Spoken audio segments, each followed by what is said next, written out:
I think the important thing is that assessment's very large, a large topic. I think often people in their heads think it's just to do with marking or grading. And I think it's much, much more than that. I would suggest that one can define it as it's about making judgments. It's about making judgments of students and their work, their abilities, their skills, their knowledge. Fundamentally, I mean, I think assessment's in a fairly sorry state, and this is a sort of international issue. It's not just a Wollongong issue or an Australian issue, it's an international problem. It's in a sorry state for a variety of reasons. I mean, I think, if you put it simply, I think, a lot of assessment is seen as a chore by both students and staff, something to be got through, something to be ticked off, something to be got out of the way. Neither party enjoying it en route, and in some cases, certainly from the student point of view, not seeing what the point was, particularly, certainly not seeing it in terms of learning. So I think it's become a chore. I think another very sad aspect is the way it's become a sort of an economy. We've created a currency called marks. Students will only do work if we give them marks. We've conceded that, it seems to me. We've capitulated on that.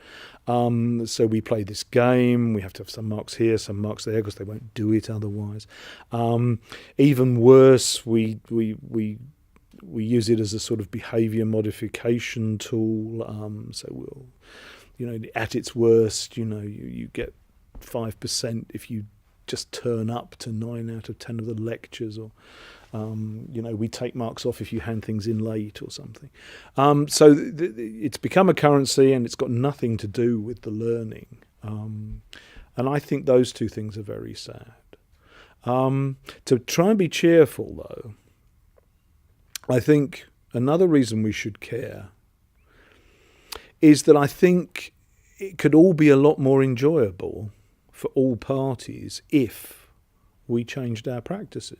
I think if we can motivate students through the subject itself, through authentic assessment, through relevance, if we can motivate the students, if we can get them excited and enthused, the whole experience will be a lot better for all concerned.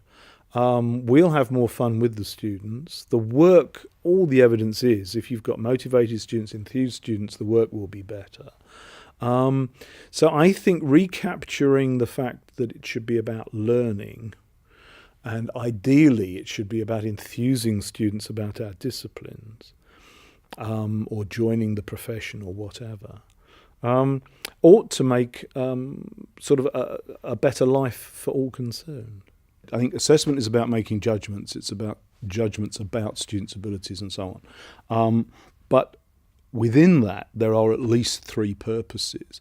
The most obvious one, I guess the one that most academics probably think of, is it's about making judgments in terms of marks, what we would call in the literature summative assessment. It's about accreditation. It's about deciding whether somebody's passed a subject or not.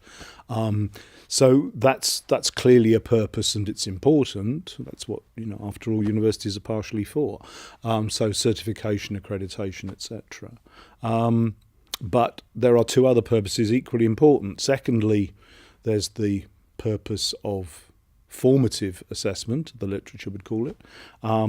That's about giving students feedback. It's about telling them how well they're doing. You could argue it has a diagnostic quality. And that's all about helping the students with their learning. If you like, the summative, you can say, is looking backwards, whereas formative assessment should be looking forwards. What should the student do next? How can they improve? Where are the areas that they should concentrate on, etc. And then the third purpose, which I guess is less common in the literature, but I think is it is growing in recognition in terms of its importance, is what David Bowd in Australia has called sustainable assessment. What our group in the UK have tended to talk of in terms of assessment literacy. But I think we both mean pretty much the same thing, and that's about students gaining for themselves the skills of being able to make assessment judgments, being able to judge their own abilities, being able to judge the abilities of others. And clearly those are very important life skills, if you want to call them that. They fit in with notions of employability. I would argue they're pretty fundamental to being a graduate. What is it to be a graduate, to be a professional? So that's the third purpose.